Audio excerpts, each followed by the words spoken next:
5 to 5 in the morning. And the reason I'm whispering is because I'm doing the walk of shame, the final walk of shame of this holiday, to lay towels on the sun loungers. Photography Daily is a Loading Zone production. A couple of weeks ago, one of the last photo walks I did before I took my annual break, I commented that the ground was looking a bit yellow beneath my feet. And then we had even more of a heat wave while I was away. I mean, this looks like you're walking through a hayfield. There's no greenery anywhere to be seen. Let me get a picture as an establishing shot from my photo walk today. X100 V with the wide angle attachment, which makes it, in old money language, 28 millimeters. Here we go. I don't think I need the neutral density filter on today. It's a little bit overcast. 640th, f5.6, 160 ISO. There we go. One more. A sketchbook image to start the day. So yes, I'm back from holidaying in sunnier climes, although it's been pretty sunny here by the looks of it in the UK. And I've missed you, I have. Although I am ashamed at my behaviour. As you just heard, that was Monday, right at the start of the week, and though I said I wouldn't do it, I joined in with what has become, I think, a very British trait, reserving the sun loungers around the pool. And I tell you, everybody was doing it. I met a chap on I think the first week I was sat around the pool. He got up early to make sure that he could reserve the sun loungers for his family at about 6-ish. And he said to me, I tell you what, mate, I'm looking forward to being back at work for a lie-in. I also met a lovely Swedish chap called, I think you pronounce it Ebba, quite early on in my holiday, who was up way before me. He would start each day with a clock having the number 4 in it. And I don't mean the afternoon variety. He'd have his towels on a lounger right next to the pool. He'd be doing lengths of the pool, effortlessly swooshing. You know these swimmers that can just effortlessly swoosh? That was Ebba. And he said to me one day that he'd never in his life, and he was a seasoned traveller in his 40s, he'd never in his life been to a place where you have to reserve sun loungers by placing towels and books and things on them. And he wasn't really angry about it. He was simply very amused by it. But I felt I had to apologise on behalf of the entire United Kingdom for our behaviour. A shame that despite saying, darling, I am not putting towels down on sun loungers, only really selfish people do that, I'm simply not doing it, that I ended up doing it for the sake of family harmony and actually also for the sake of our health. Because the only loungers that were left, if you didn't reserve one early enough, were the ones with bullet ants on the grass. You can get on the grass and there was bullet ants everywhere. You could tell the newbies. They'd all have legs with great big red dots on them. Ebb said to me, he said, it's a bit like an animal thing, round a watering hole. Brits marking out their territory. Straight away, my mind was racing. And I've written to our national treasure, Sir David Attenborough, to suggest this should be his next series, Our Planet 2, or perhaps Bonkers Planet. Watch as we observe and witness a most intriguing phenomenon of Homo sapien endeavour, a ritual that has become quite literally embedded behaviour in humans, a territorial competition in what is now recognised as humankind's holiday habitat. Behaviour that we describe as reserving a holiday poolside sun lounger. Without a doubt, our planet is changing, and there is one now, as if right on cue. His distinct plumage, black fake sporting company sliders, and a tank top shirt he would never dare show in his natural habitat. He moves to an empty empty line of sun loungers, intent to lay his hotel-supplied towels and claim his territory within only a few steps' walk of the poolside bar. It is the perfect waterhole position, and he knows it. But wait, it seems he has heard something. Could this be a rival, perhaps? And there she is, the female of the species, laden with towels, far more than he has brought. This is a show of particular plumage, which includes towels bearing the distinct markings of Chelsea Football Club's logo. The man looks dejected, but not wishing for confrontation, takes up a second row of sun loungers behind hers, lays his towels, then sits upon one, with his leg outstretched to another, in a move that he hopes looks like perfectly normal behaviour on holiday at 4:47 in the morning. But there is another problem, and that is light. The cover of darkness will soon be lost, and the activity of towels being laid reaches a fever pitch as humans panic that they may be identified, with the sun now rising from behind the toilet block. Finally, the light is up, and all the towels are laid. Stability, it would seem, for another day has been restored to this small part of our planet. I tell you, this feels like the longest foreword to the show ever. You can tell I've been laid on a sun lounger.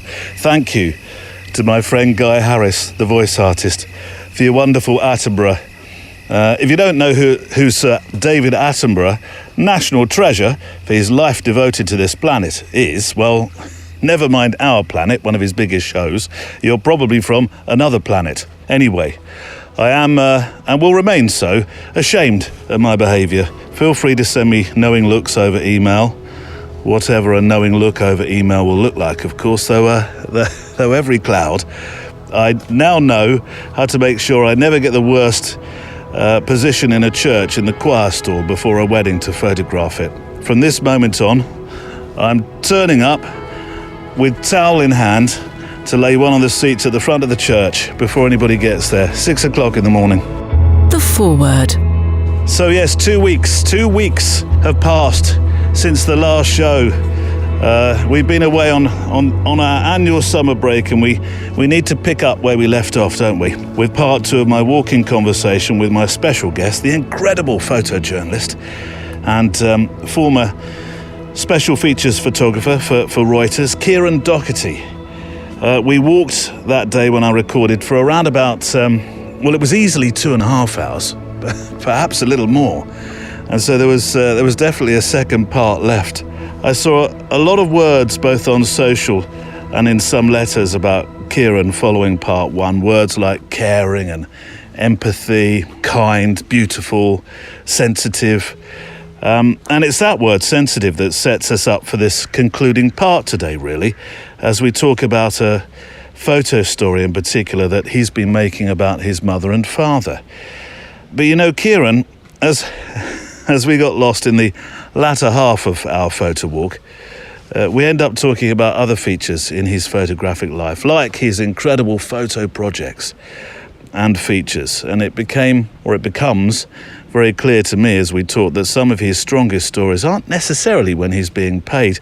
And we also, or at least he, tries to unpick what it is about photography that keeps him as passionate today as ever. Today on the Photo Walk. We have a painting at my parents' house that sits in the living room, and that painting's been on the wall since I was, 2 or 3 years old. And I've stared at that. It's a beautiful painting, and it's basically just four men sitting at a table inside a house. It's a stunning painting, but when I look at that, it takes me back to when I was a 3-year-old or a 4-year-old, and I can remember gazing into that, trying to work out, so what's going on there? And I was constantly just asking all these questions about it.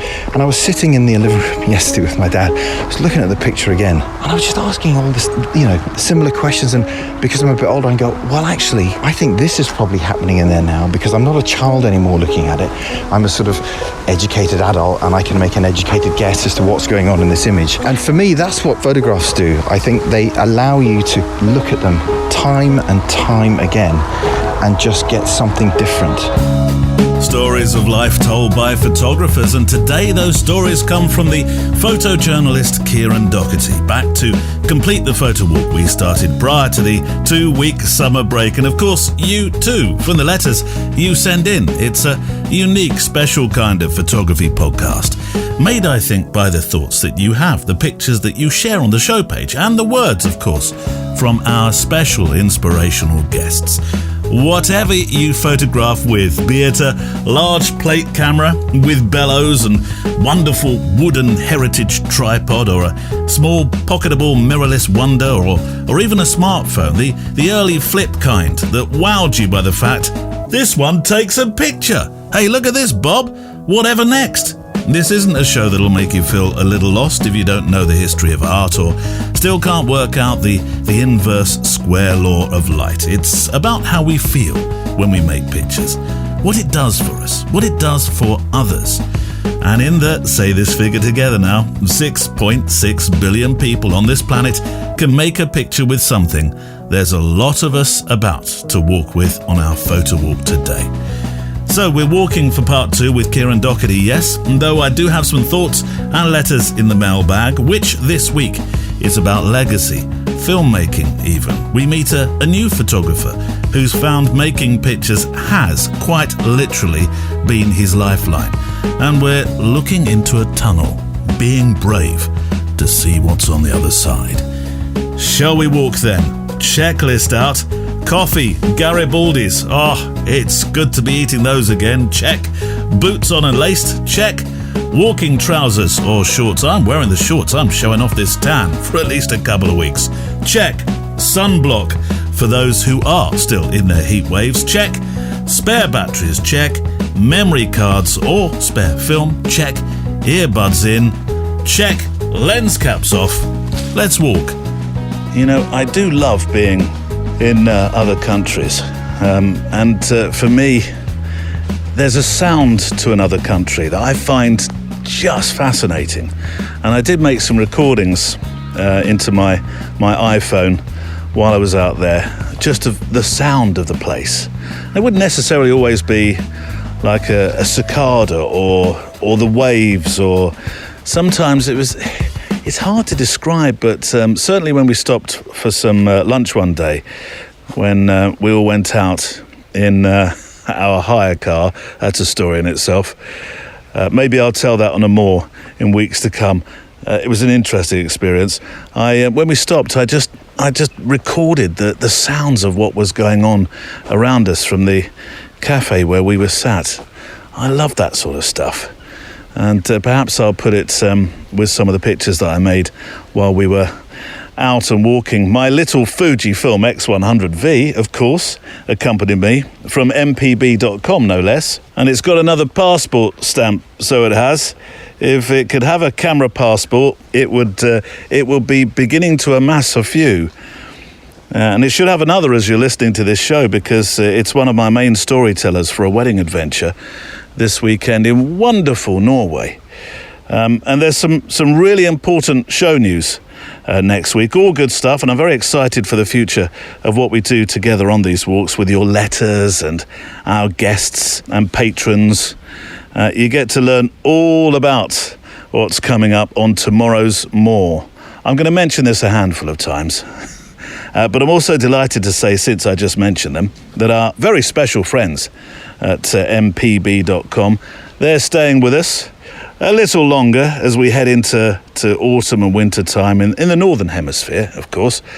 A wonderful spring and summer for you lucky lot further down south. mpb.com is the number one website if you want to buy and sell or trade camera kit online. If you live in America or Europe or the UK and you haven't been to mpb.com yet, then trust me, because I use them a lot myself.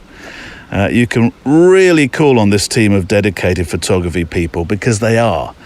I've been there. You've probably heard hopefully you heard the episode where I went to Brighton to one of the warehouses that they have around the world. And the people that are at MPB, they're photographers through and through. Not necessarily working as day-to-day photographers, but they are, by virtue of the fact, I suppose, that they're so involved in this process of buying and selling and trading gear. They're certainly a very knowledgeable lot. And I know some of them listen to this show. So thank you. You are an incredible lot. You really are. And it doesn't matter what kind of photography you're into. If it's portrait making or walks through amazing landscapes, or street work, or studio, or social, or macro, or yes, the list could go on. And I am planning that macro show at some stage. Then mpb.com have the quality used kit for your stories at great prices. And that does, by the way, include stuff like bags as well. I haven't bought a bag for a long time now. I'm getting itchy. Is it itchy feet?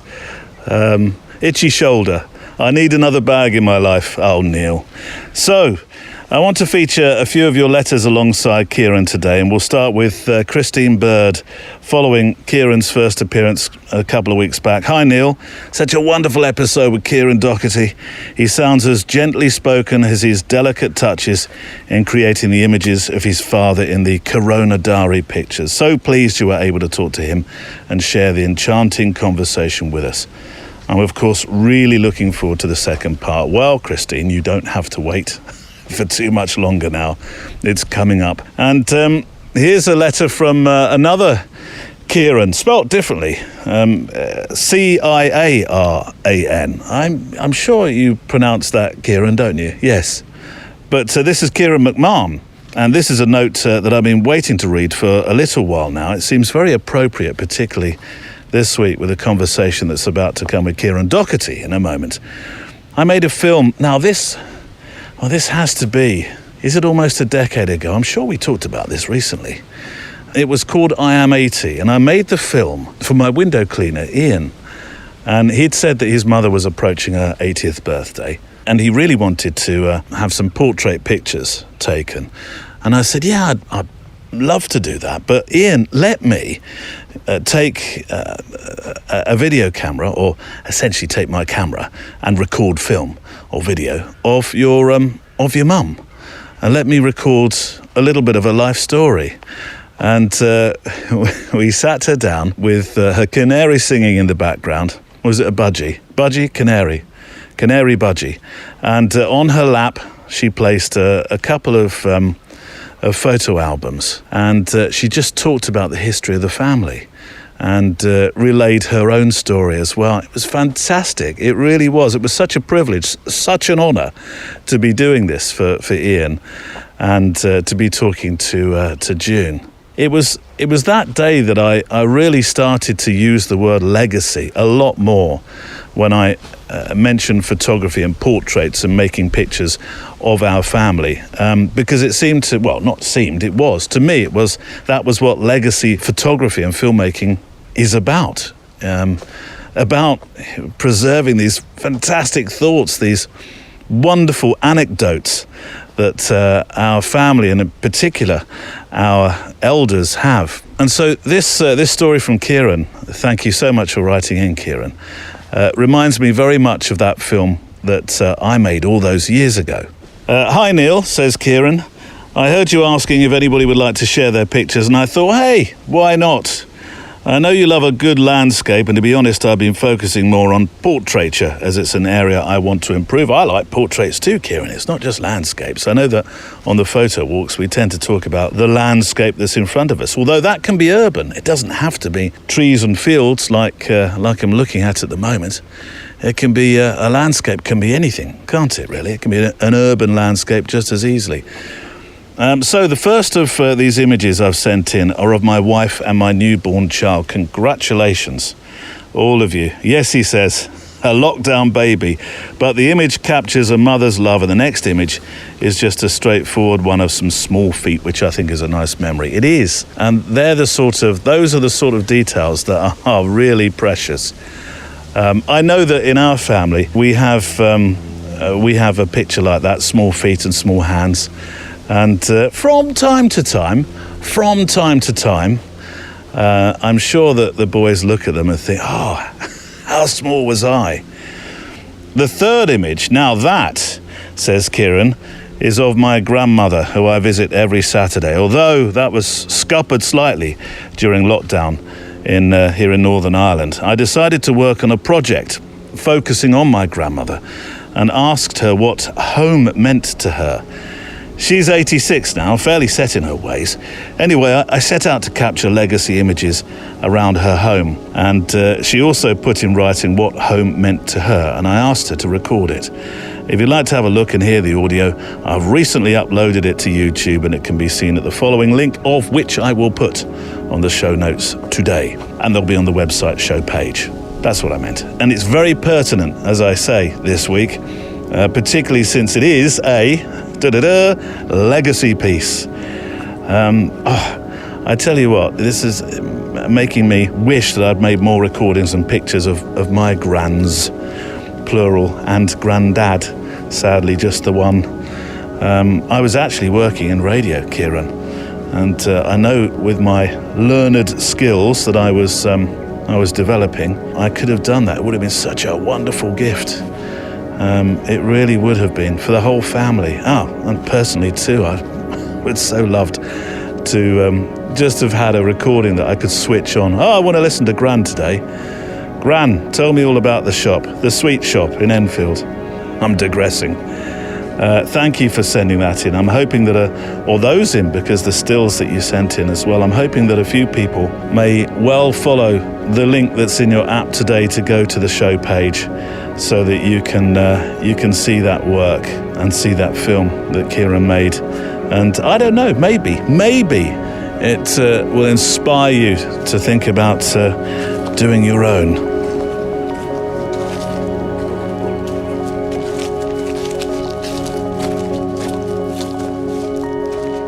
My thanks to Kieran McMahon for sending the film link to us, and also those pictures. I'm very excited that this weekend I might be able to. Now, I am in Norway actually photographing a wedding, so it is literally fly in, fly out. So I may not have the time on the Sunday morning that I'm hoping to have, but if I do, I might try and record a photo walk out there, because it'd just be nice to have something a bit different, a bit travelled. Oh, Neil, you jet setter, you, really.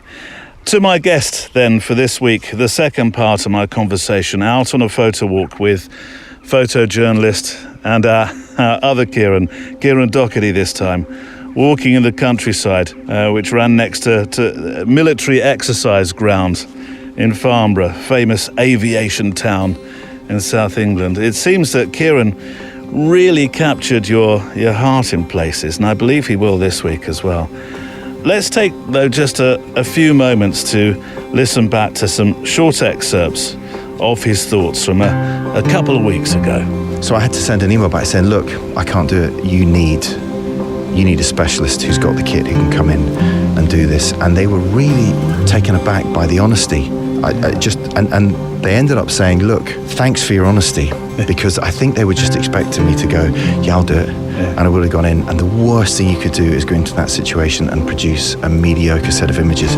I use a Q and an M240 and an SL, the digital Leica, and I got back from Liberia on an assignment, and I sent the camera back to Leica, and their engineers took the camera apart, and they just said, what on earth? We've never seen a camera in this state. When I decided that I wanted to be a photographer, I was sort of worked out that I wasn't good enough to be a painter. Because you were going to be an artist. Yeah, and I still paint and do all that stuff now. But I had a sort of an epiphany when I saw very good friends of mine's work, and I just went, okay, this is just out of my league. I'm going to use the camera as my tool to express myself, and so I didn't realise there was this world of photojournalism. Yeah. I just thought, I'm just going to go and I'm going to take these beautiful pictures, and people are going to buy them off me, and they're going to put them on their wall. Yeah. And it's just, everything's just going to be hunky-dory. I've lost my job, and I've been through this unbelievable situation, and having got my fronts again, blown it again by fogging the film, but then fortunately getting out of it. And I just thought, right, that's a sign. And it told me that you get one opportunity, and that was my opportunity. And I thought, right, I'm never letting this go again. And it's incredible what you learn from that whole situation.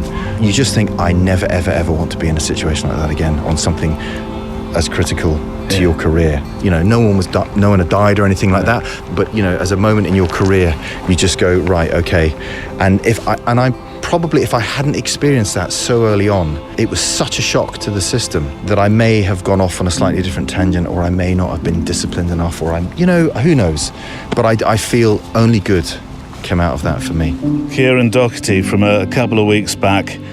This week, we start by chatting about his latest and, well, you may argue, most personal work. Work that, well, as you heard, I so wish I'd made myself of members of my family, including my mother. This is a photo story about Kieran's parents, which starts in lockdown, though it has I suppose, another thread to it, as you'll see if you go to his website and look at the pictures that he's made from this project. I've split this part of our conversation in half. It's punctuated by short excerpts of audio interviews that Kieran made to accompany the pictures that he's been making for this project, his really important project. And I think that's really interesting to hear how he's done it. I've already talked about Kieran McMahon a moment ago, making that film with his gran. And so here we are talking about sound and how potent sound can be to your stories. And you'll learn how Kieran Doherty intends to make sound a part of this story as we walk and talk. Let's return then for part 2 with Kieran Doherty. This is a good time to talk about your incredibly potent story, which is a strong feature of your website and Instagram, and I want to come back to talk about Instagram later. Do you mind if I read something from it's from your Instagram grid from July 7th, sure, alongside a picture of your father in bed, which is a black and white made with HP5 film, or it might be one of your expired HP3s, yes, probably. July 7th, I peek in on Dad first thing in the morning as he sips his tea. His left foot hangs out of the bed to get the circulation going and ease the pain. I remark that the shaft of light entering the room that's almost touching his foot reminds me of the imagery associated with the Holy Spirit. Maybe the Holy Spirit will soon touch me and take my soul, he said. Not today, though, I said. Parents sometimes say the saddest things without even realizing it. These are such personal pictures and writing. Tell me about this story. Now, I know it starts in COVID, but it's far more than a COVID lockdown project now, isn't it? Yeah, absolutely. I mean, I was still shooting pictures of Dad this morning. Yeah. So, it began when we, as a family, we were able to go around to my dad's, who lives 2 streets away, and we would sit and socially distance in the garden. And in those, at the beginning of COVID, he was far more mobile than he is now. I mean, he's almost completely immobile now, but he was able to sort of get himself around at the time. But, you know, now he's become sort of more, I wouldn't say bedridden, but he moves from his bedroom downstairs. He's got a hospital bed in there now, into the living room. Occasionally we might get him outside if it's sunny. And then at the end of the day, he sort of goes back to his room. So, and those moments when you go in and see Dad, particularly recently when he's in bed, and we had a great chat this morning about, he was telling me how he got caned. What? When he was a kid. I mean, he grew up in Belfast, and my dad has a fascinating backstory because he's a Belfast Blitz survivor. And he had his pictures in the newspapers when he was 2 years old over in Belfast when they were trying to work out. Yes, he lost his mother and 2 sisters in the Blitz in Belfast, and his father was a sailor, and didn't realise that my dad was still alive and came back to claim him. And so and he's actually in the Irish history books. There's a little pocket on section on my dad in the Irish history books. That's right. So he is, he's got a very interesting backstory, and this. I mean, there were so many reasons for doing this story, because during COVID, obviously, all my work just dried up. And I just thought, what am I going to do? I mean, what am I going to do? And mainly it was mainly from a creative perspective. What am I going to do? And if I can't be creative, you just know it's just going to begin to affect your mental health. So the need to be doing something was, and I don't mean not necessarily just going and working on the house and fixing the roof and stuff like that. I needed to be creating something. And so it initially started with my kids and Tia, and then it moved on to interactions when we would go around to see my mum and dad. And then I just thought, when the first lockdown came in, I just thought, do you know what? This is going to be a story of, their story of how they're getting through COVID, because my mum was really worried about COVID, and she just was thinking, I don't want this to be how my life ends, COVID. My dad didn't bother him in the slightest. He really was not. I mean, maybe he had other things. He had a very painful back at the time. Right. So he had maybe other things on his mind, but really, essentially, he just wasn't. He wasn't worried in the way that my mum was. And so I started shooting these pictures, and it's really interesting because everybody thinks, I mean, it is a deeply personal story, and they are my parents. And so you are trying to tell their story in a way that's not too biased because I'm their son, but in a way that, is very truthful. So I made a conscious decision at the very beginning that, listen, this is going to be how I normally operate as a photographer. If I miss it, I miss it. Yeah. And goodness me, have I missed plenty of pictures that have happened. Even in my own home that I sort of grew up in as a kid, I'm still now trying to figure out places where I should leave my cameras so that if something happens, I can grab it and I can take a picture. So, that was the main, and a lot of it was centered around Dad because he was obviously the most vulnerable. They were both classified as medically vulnerable. Yeah. But it sort of centered on him because, it was really my mum looking after him. And then over I realised, how important my mum is to this story. And that's the easy thing to forget. And my mum's not one for she's not interested in, people seeing her or what she does. She's a very humble woman, and she just basically gets on and she looks after my dad. And I just began to think, Mum, you're as important in this story. It's about the two of you. It's not about Dad, even though a lot of the images around Dad were the ones that made the sort of the pictures. And so when I sort of crossed that, then that just opened up a whole other sort of palette on landscape to be able to photograph, because then I was looking for the interactions between the two of them and the moments between the two of them, and it wasn't all just centered on Dad. And that's what I've basically been trying to do now.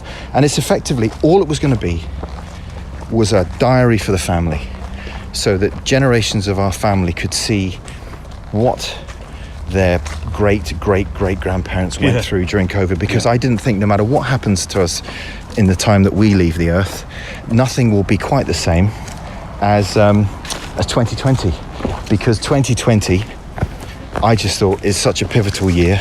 It's the first year that we as humans that are living on the planet have probably experienced something on this scale.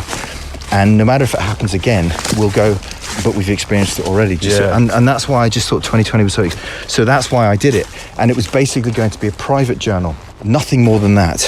And then come back to Simon again, one of my closest mates. He said to me, Kieran, your pictures look like paintings. Wow. He said they all look like paintings. He said, which are beautiful, but he said, I need to see. So we've stopped in the middle of a very potent story, but if you remember right at the start, you said you found something belonging to a squaddy, and that now you've found his this is a shovel, isn't it? That's a shovel. Yes, it's obviously that's a military shovel, isn't it? That is a military shovel. Yeah. Somebody's left that behind. Yeah, and I don't know whether I should leave it here. So no, well, don't give it to the colour sergeant again. Whatever you do. Yeah. Simon. So Simon. Yes, so Simon said, and Simon's a very talented documentary filmmaker. Used to be was a photographer with me back in the day at Reuters, but now he's a... Which way, that way? a documentary filmmaker, and he said, listen, I need to see stuff that's closer. I need to see the close-up details, you know. He said everything just is beautifully framed and lit and da-da-da-da-da. So I said, well, actually, do you know what? I've got stuff like that. I just haven't let anyone see it. I didn't even let my dad see it. So, you know, I'd done these pictures of... I remember, because I shower my dad twice a week. So I go around and I give my mum a break, and I basically take Dad and I shower him and, you know, massage his back and give him a head massage, wash his hair, dress him, and basically it just gives my mum a couple of hours break. And I'm the only one that can physically handle him in the shower. Yeah, my mum's, it's too much for my mum. So standing in the shower one day, and I went to get a towel for him, and I looked back and I just saw this image in the shower, and I went, God, you know what? That's a pretty amazing image. So I said to him, Dad, can I take a picture of you? And he said, what, in the shower? And I said, yeah. I said, you know, just sort of from your sort of chest up. And he said to me, son, if you can make money from taking pictures of me in the shower, you go for it. So I took this picture, and I've been taking these other very sort of detailed pictures of him when he was looking, you know, not so good and tired and, you know, slightly beat up, and, you know, because he's also got the pulmonary fibrosis that doesn't help as well as the, you know, dementia, the vascular dementia. So basically I kept this to myself. Simon said, I need to see this. I sent Simon this picture, and he just went, that's it. He said, that's it. You need to show people these. And I thought, really? God, blimey, do I? And so he gave me the impetus to then start putting these pictures on the website or putting them out on Instagram. So when the Sunday Times ran their article, you just knew that it was an absolute that picture's going in. But whatever question, you know, they're going to put that picture in, and you found that all the closer images. And of course, I'd shot them, but I was too worried because they're my parents. And the point is, you can almost get too close to a story that can hinder how you let people see it. It doesn't stop you from shooting it. And I will say that, you know, even though you're parents, you know, bringing up a camera at a certain moment, you can still feel a little bit, is he going to be worried about this? Is he going to be worried about me taking this moment? He never is. And they are so used to me now having the camera that if I don't have the camera, he's like, they're wondering why. Yeah, why have you not got a camera? You know, so yes, so it's become a very, very sort of personal and close story, which is sort of, hello. It's taking on another angle. Yeah. It was a lockdown story, and now it's more just a general sort of life story about what's going on, you know. And I can't. It's just not one of those things that I can stop. No. Now I just got to keep going. Right. So, Dad, what were you thinking when you first heard that there was this coronavirus? Did you pay any attention to it at all, or did you just think, oh, this is just something else that everyone's talking about it like it's flu, it'll pass? No, I just accepted it. What was happening was happening, and that minds greater than mine would know how to deal with it. I can't remember regarding it as serious, but I knew it had to be. There was so much on TV and people talking about it when you managed to get somebody to come here. And I knew that we almost had a closed shop in here, you know. And yet we had you, Damien and Maura, and 5 grandchildren, and we probably weren't going to see them as often as we would have liked. Can you remember what your health was like? The whole year was a sort of a mess, because I fell getting out of bed one morning, and I fell probably about 2 months ago again, just on the floor, not a deep fall where I hit something else, but it's moved my knee bone, I think, on the left-hand side, which is what has me sitting in isolation at the moment. Mum, cast your mind back. Can you remember when you first heard about coronavirus? Probably on the news, I expect, but I can't remember exactly. I felt fear, terrible fear actually, you know, that such a thing was coming. Probably a lot of that down to age, thinking, oh my goodness, is this how we're going to go out of this world, you know? That prevailed, that feeling of fear prevailed the whole time, that we might catch it, and I knew that if we caught it, we would die. Mum, so you had that fear, Mum, from the very first time? Right from the beginning, yeah. So you didn't think, but because I didn't, I thought this is just flu. When Tom came back from China, I thought this is just flu. Oh no, I didn't think that at all. I remember, when the bird flu was coming, I was quite worried about that as well. That was years ago. They were talking about a pandemic then. They were going to have that. It didn't come. It was bad, but it didn't come to anything. But this, and it reminded me of, when my parents were alive, they probably lived through the flu epidemic that killed lots of them, So I thought it was serious right away. There are some words from an interview that you did with your mum and dad.Id that feel strange, by the way? Yeah, it's not really that easy to interview your parents. You set the questions, and they're both very different interviewees. I mean, Mum was, she was really keen to talk, or she talked a lot, about how she felt about COVID and, what she thought the future was and her fears. And Dad was, he is sometimes a man of few words, and, he probably said the complete opposite to whatever Mum said. But yes, it was really interesting, but I felt I'd always wanted to do, at some point, do my own exhibition of the images. Yeah. And what I wanted was a soundscape to go behind it. Of all the audio bites that happened over COVID. That would be so potent. Yeah, now imagine walking around this, seeing these incredible pictures and hearing that. And I also had this idea. So, there were all those, I can't even remember what they were, but there were obviously sound bites that Boris said, and yes. You must stay at home, and stuff like this, interspersed with audio of my mum and dad, and just to see how it would fill the space. But the whole idea was to turn the exhibition into a darkroom. Oh. So it would be, I mean, can you imagine HR letting me away with this one? But you would turn the whole thing into a dark room. There would be huge red lights that would make it look like it's in a dark room, and everybody turning up. I always wanted them to be able to turn up with a torch. So all the images would sort of be hung on lines, and they would walk around with a torch, and they would study each image the same way I experienced lockdown through my enlarger. Yeah. So I would put my negative into my enlarger, and I would see this shaft of light, and this image would appear at the bottom, and I would study it and print it.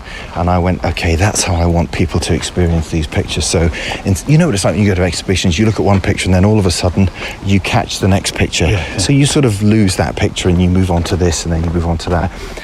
The idea of going in with a torch meant that you really had to, you only saw what was in front of you, and you looked at the picture and you whatever, and then you moved on, and that was, if I can work out a way of ever bringing that to sort of fruition, then with this soundscape going on, and of course, when I was planning it, I thought, because I'm going to have to plan it with masks, people are going to have to be socially distancing. That may not be the case. It could be 10 years before I get this off the ground. But that was always the idea. I just wanted people to experience it in the way that sort of I'd experienced COVID, which was sort of falling back in love with a darkroom and an enlarger, There's plenty of humour in your story as well, and actually you did say you didn't want it to end up being a sob story. And there's plenty of humour. For example, your when we were all banging pots and pans, your mum and dad did it in somewhat more exuberant style and took out a drum set. That's right. Yes. So, and that's. I mean, I'm a drummer.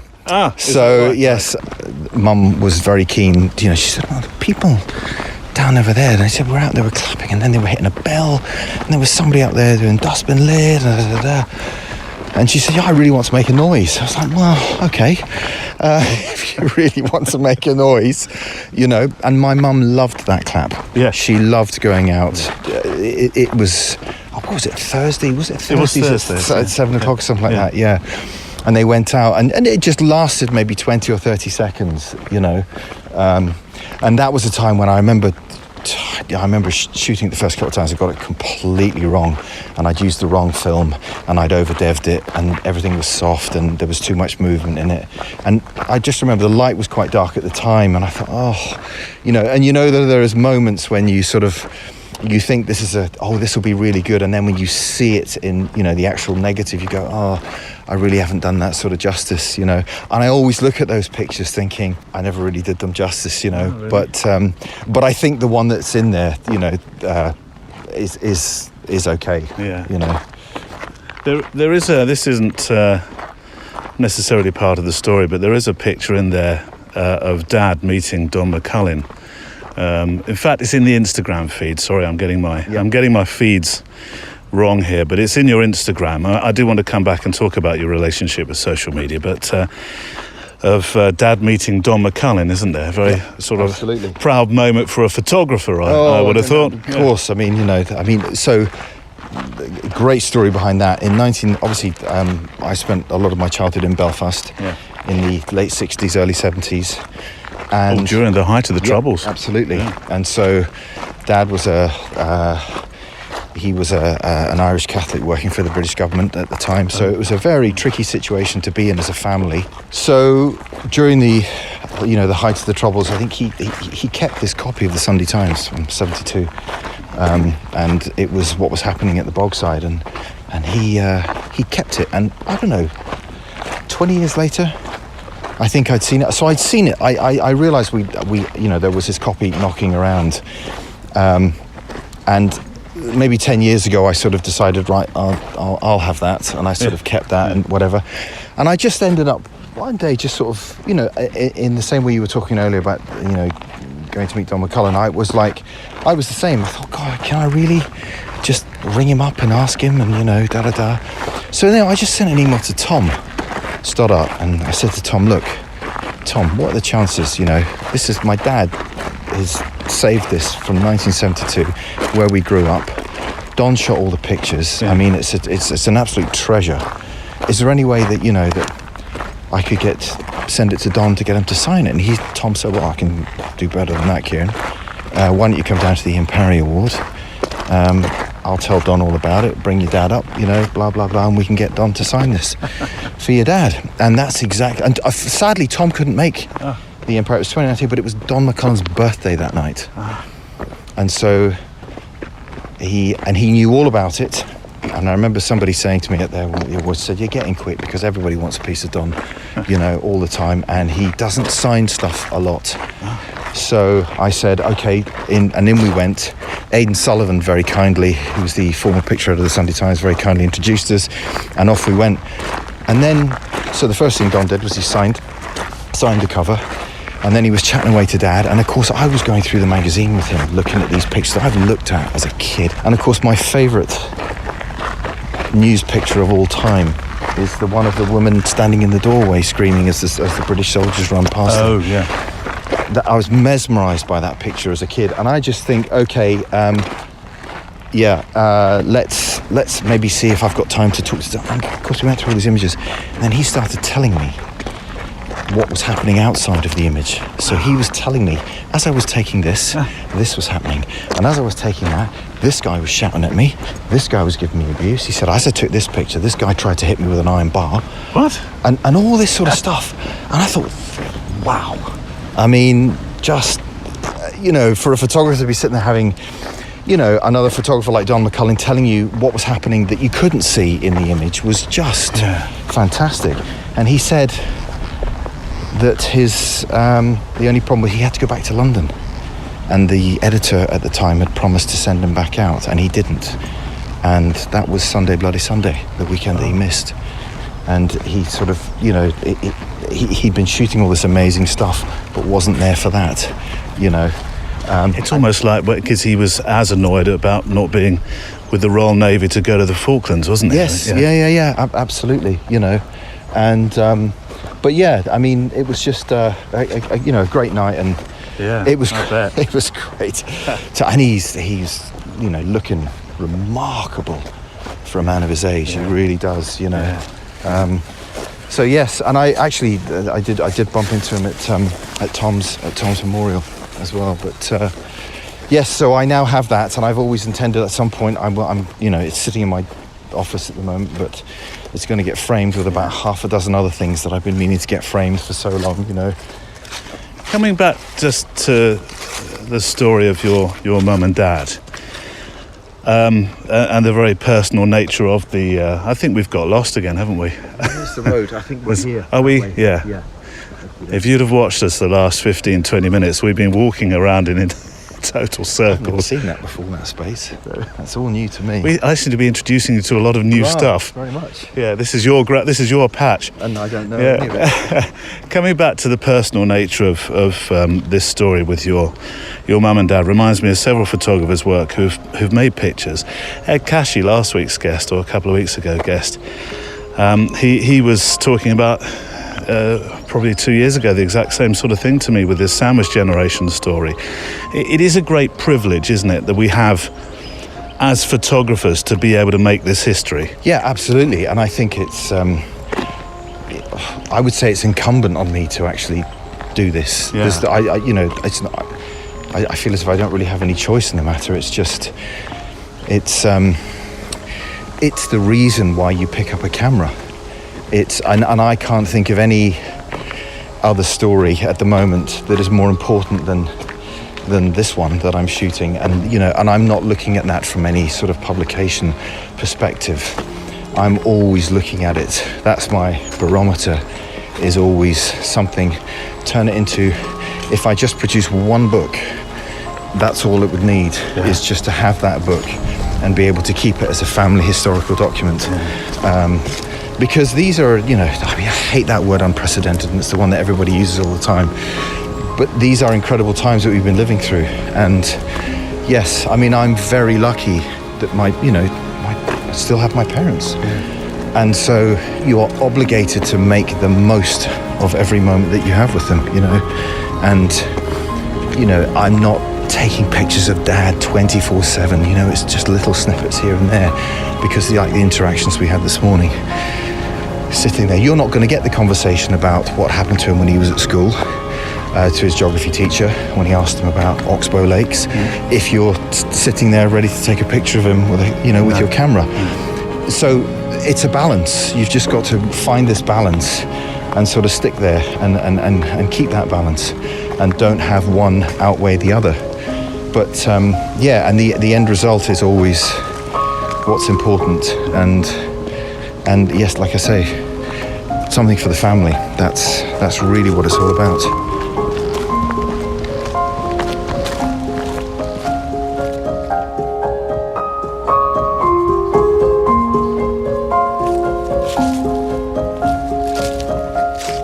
And we'll return to Kieran Doherty very soon, though this time it's the power of the project and having focus for your work, something that provides you with, I suppose, picture-making purpose, perhaps, or being eyes wide open as you find stories whilst you're perhaps working on something completely different, maybe even on holiday. I want to make a picture here, one of my something and nothings, one of my sketchbook images. This is lovely. It looks out across what I think are water meadows, but the landscape in front of me is punctuated by something that's not quite so lovely, which is just lots of telegraph poles, electricity wires, which is a shame, because this is a lovely view. Is there anything I can do about that? You could retouch them out, Neil. I suppose I could. If I was 8 foot tall, I could actually vignette them with this tree that's above me. I don't know. Let me try and get a photograph and see if it works. Sun's just popped in for a second. Where are we? Shutter speed. Oh, something on my leg. Oh, that wasn't so nice. Horsefly. 800th. 5. Hang on. It's come back. Go away. 5.6 ISO. I better do this quickly. This is going to be a rushed composition. 1300 shutter speed. All right, 5.6, 160 ISO. There we go. Move on. If it's not bullet ants, it's something else. Talking of photo stories, as I was a moment ago, or simply your thoughts about picture making, this is a show that's fueled. It really is by your contact, either by email or letters, as I like to call them, or DMs in our Facebook group, or stories in the that you can send in via our Instagram as well. And I must have a delve into our Facebook group in the weeks to come. I haven't done that for a few weeks. I'm aware of that, so I must do, because there's some fantastic stories in there. Sam, my wife, often says, "Have you seen what's in the Facebook group?" Like I've never been in there before. She says, "So-and-so's doing this, so-and-so's doing that. Go and have a look." So yes, I will. I shall delve with a capital D in the coming weeks and feature some stories on the programme. If you'd like to send your pictures in, your thoughts about where you've been walking, where you've been photo walking, what you've been seeing, or just stories about what photography means to you. Sometimes it doesn't have to have a picture. It's just great to hear about your relationship with picture making. Then send them in via the email address, which is studio@photographydaily.show. studio@photographydaily.show. 2,000 pixels wide, please, for the pictures, if you can resize them, or best quality if you're sending them in from your smartphone. Smartphones count. Then I'd like to feature them in the weeks to come. Like many indie podcasters around this superb planet of ours, strange one, if you recount the story from the start of the show, we have a Patreon page where some very special friends help support this show for the price of a cup of high street coffee or roll of my favourite film stock, HP5, per month. And if you're not fond of monthly things like that, you can now pay annually. You can switch to the annual system anytime you like if you're already a patron. Our patrons, well, they help support the time that it takes to make and sustain these shows, which will be even more important with the show news. Yes, that's coming up next week, which the patrons will hear this weekend. So thank you for helping me build this as, well, just as a resource, but also I really believe this as a channel of friendship, and that's what I'm personally trying to evolve with the content of these photo walk editions. To say thank you, I make an additional short diary of a photographer styled show each week, and I'm smiling at the word short because tomorrow's edition, I think it's 50 minutes. Yes, I did a lot of writing on a sun lounger at 6 a.m. of a morning. So it's quite a long one tomorrow, but hopefully you'll be entertained. It may seem strange as well, but they're all true stories. They really are. I'm not even the llama one, I'm not embellishing it, I promise. Write a letter. Here's a follow-up to a few weeks back when Matthias Fox from Germany land sent in some photographs from a walk that he'd made. It was episode number 320, and he'd been on what I called it a spooky walk in the woods, an old industrial estate in some places. And there was one particular picture I commented on, which was of a tunnel entrance. He made it on a bank high above the entrance, looking down toward the entrance. And I commented that he was probably at a safe distance and the sort of distance that I would stand at, because I get so spooked by stuff like that. You know, my fear of looking into dark, empty spaces and not knowing what might be the other side of the metal gates that he was photographing that had the tunnel just the other side of them. Anyway, for us, and because Matthias is clearly so much braver than I, he went back, or he returned to that place. Although he's been there before, as you'll find out. Hi Neil, thanks for showcasing the photos of my ghostly scenes I discovered during my e-bike tour through the forest. You wonder what might be behind that ominous iron gate in the middle of the woods. So I went today to find out, as you can see in the series attached, which I popped onto the show page for you. And I'm wondering whether to tell you or whether to say, no, just go to the show page and find out. No, I'll tell you. You can do both, because actually the pictures are fantastic. Thank you for sending them in. But really, says Matthias, there was nothing at all to worry about. This area once included Europe's largest limestone quarries. The limestone was used for road building and for the steel industry of the nearby Ruhr area. The tunnel I found in the woods, well, it leads to one of the former quarries. Actually, get close to the tunnel, look through the gate, and you'll see light at the end of the tunnel, and some trees. And behind the tree line that you see at the end of the tunnel, there is a very, in capital letters very, steep drop, around 40 metres, to the bottom of the quarry. So the gate's really only there for safety reasons. Nothing ominous. Here's a picture that I took of that drop in the fall, or autumn as we call it, but fall seems more appropriate, doesn't it? Which shows a quarry disused for some 40 years now. The water apparently is 40 metres deep. Does everything have to be 40 here? 40 metres deep. We've had some guests that would love to dive in that, haven't we? I'm not sure. Again, you see, whether it's the end of a tunnel or 40 metre deep dive into dark quarry waters. I'm getting the ibbly-bibblies already. And I'm not sure I could do that.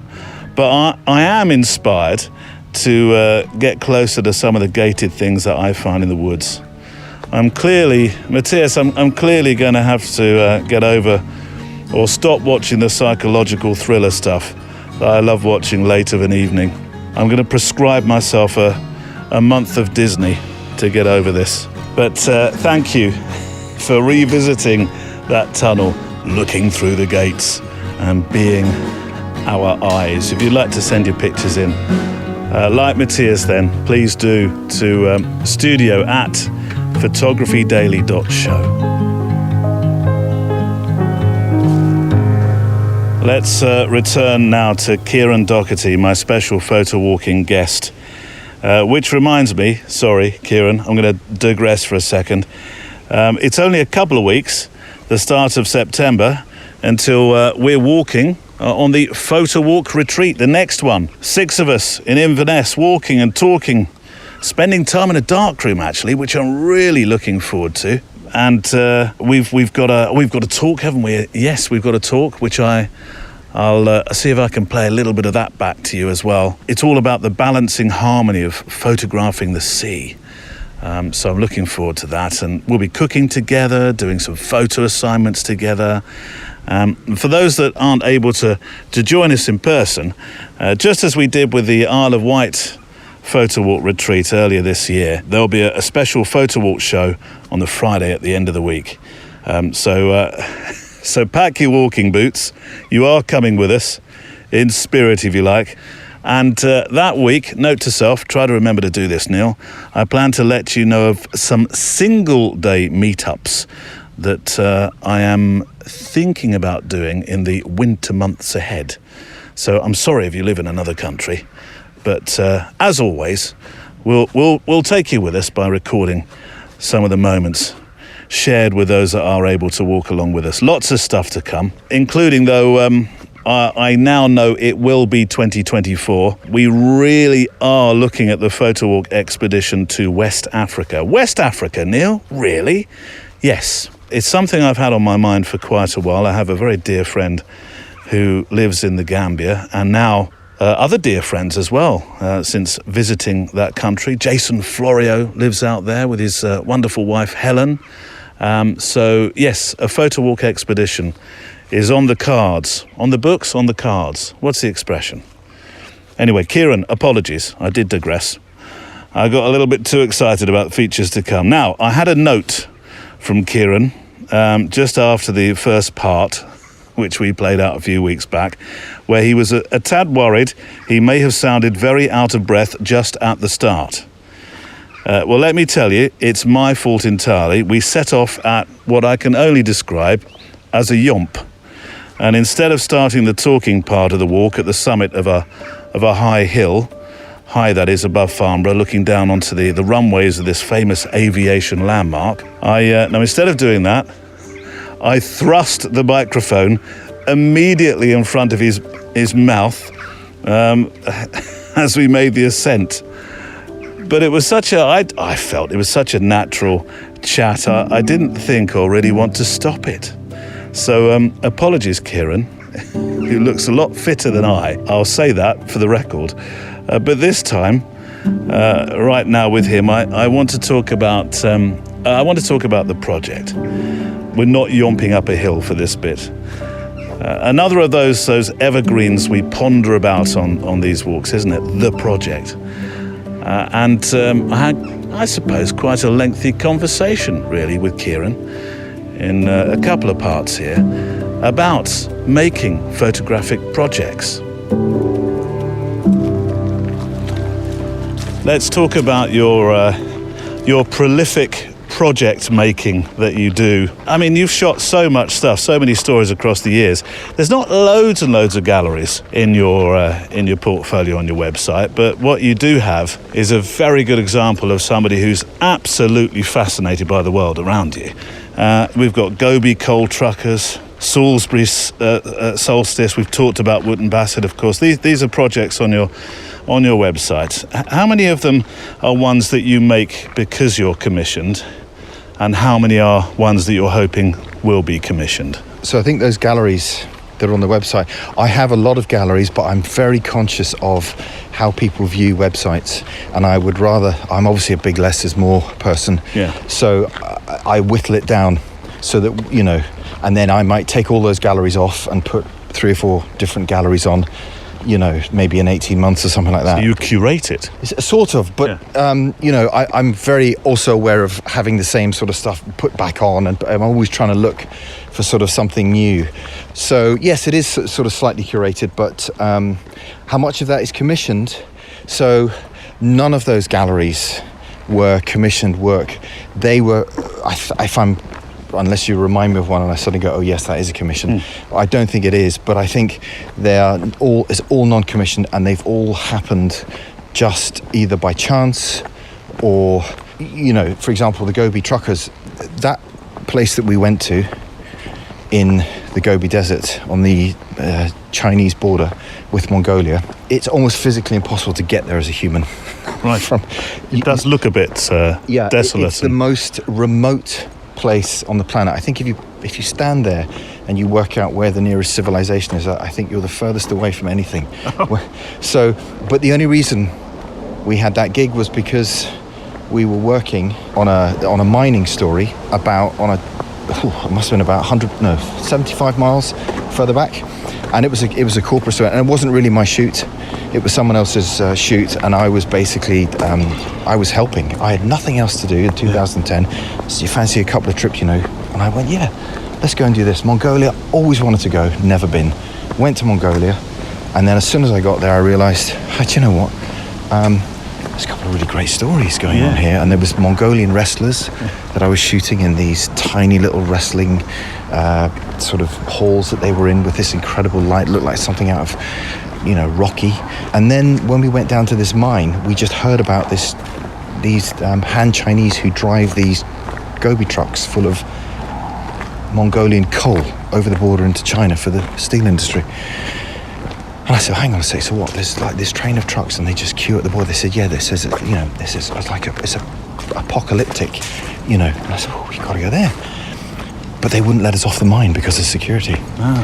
So we did it anyway. And we just got a car and we drove out. And I'll never forget the first time you witness this train of... it looked like hundreds to me. Oh, yeah, absolutely. It was almost about 3 miles long. Wow. And I had my M9 and my 28mm. And for the first time, I just went, do you know what? I don't think this camera is capable of recording what I can see with my eyes. I just felt, not from a technical point of view, I just felt I needed something much bigger. Yeah. And so I thought, I wish I had my 20mm on, because I need as wide as possible. Anyway, of course, we were driving around, and there's a little city sort of built at the end of these coal mines, and where people live, and it was like a truck stop that has just expanded. Right.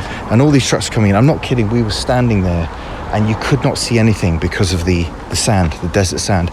And then an articulated lorry would flash past you at 60 miles an hour, about 6 feet away from you. You just, you know, it would just suddenly appear out of nowhere, and you'd know it's just. It was just the most surreal thing. And we only spent probably 2 hours there, basically just going around trying to find areas to photograph, going in, trying to, you know, there were people fixing tires and mending axles, and it was like something out of an apocalyptic movie set. But the light, never seen anything like it. The light was absolutely incredible. And these trucks would queue, and they would drive in with all their coal into China, drop the coal, and then they would just turn around and come back And do it all over. and just do the whole thing over and over. So it was a 24/7 operation. And I think at the time Russia was building a railway line that basically was going to then take the coal. And so we thought, do you know what, maybe these articulated lorries aren't going to be around for much longer, because once that line's finished, that's just going to take out 10 times the amount of coal in half the time that the trucks are doing. So I always wanted to go back, but the idea of how I would ever get back there, I have no idea. Harder still now. Yeah. Oh, I can imagine. Yeah, totally. Yeah. But yes, so going back to your original question, sort of, these were just non-commissioned stories that you find as a journalist. You sort of go into these other situations, you go, actually, do you know what? Let's not bother about that. Let's do this, you know. Salisbury is not a million miles away from here. It's an hour and a half, maybe 2 hours tops drive. But the solstice story was great, and I think there's a particular picture from that solstice story, which is one of your comedic favourites. It is, yeah. So I've always. There was one image from there with the bubble, the huge bubble that was very popular when I shot that for Reuters. I think it was back in 2002 or 2003. And so I was always fascinated. I thought, this is a lovely story. Let's just keep going down every solstice. And in fact, I haven't been for a couple of years. And I usually go down with a very good friend of mine, Dylan Martinez, who's the chief photographer at Reuters in London. And we go down there because we just both really enjoy the vibe down there. So Dylan and I were photographing. I think the sun had just come up. The light was absolutely beautiful. And there was a couple, and they were standing having their picture taken. And I sort of undercut. She was showing her pregnant tummy. Okay. So she was sort of standing there like this, and he was, a proud husband, was standing there next to her like this, in front of the stones, and having the picture taken. And then I just got photobombed. And I was like, so I took this picture. I thought, who is that guy that's just walked straight in front of me? And then he did it again. So I was trying to take this picture. I thought, what? Is there any chance, mate? You know, you obviously can see me standing here waiting to take this picture, but you've just decided that it was none other than Martin Parr. So, and I thought, oh, how interesting. Of course, we both found that absolutely hilarious. So I went back through my frames and I thought, you know what? He hasn't actually photobombed me. He's just made my picture. Yeah. But in a way that probably only photographers would get the joke. Yeah. You know, that's Martin Parr walking through my picture, and it's sort of made it's just made a lovely image, and I was sort of very pleased with that. Again, you know, I chase the light, and if solstice is, if it's the sun's coming up, then I'm just a sucker for that light, and a sucker for those shapes and those colours, you know. Are you working on anything at the moment that you can tell us about, apart from obviously there's this extremely important story with your mum and dad? I've been doing a lot of planning for the cost of living crisis, which I know is just going to explode in October. And at the moment, because we're living in a heat wave and it's the summer and stuff, it's probably not critical, but I know that it's brewing, and that probably from October around to February is going to be a very critical time for the cost of living crisis. And I'm just, you know what, it's not about the pictures at the moment, it's trying to figure out a way of telling that story without biting off more than I can chew, and without trying to be too grand about it. But, you know, if photographing my parents or anything like that's taught me anything, it's to stay small and just to sort of, it's like anything, just pick your spot, pick your moment, and try and make it work in order to be able to tell that story. But, you know, it's very delicate, because you've got to find people that are willing to have their stories told. They're all different parts of the country affected, all aspects of, you know, culture are affected, and you're sort of battling with, I don't want to miss that, and I don't want to miss that, but I got to include this, and all of a sudden the thing becomes huge, and it's just completely undoable. So that's the thing that I'm working on at the moment, is just every day just whittling that story, and once I've worked out the path to take on it, then that's what will probably consume me the later part of this year and next.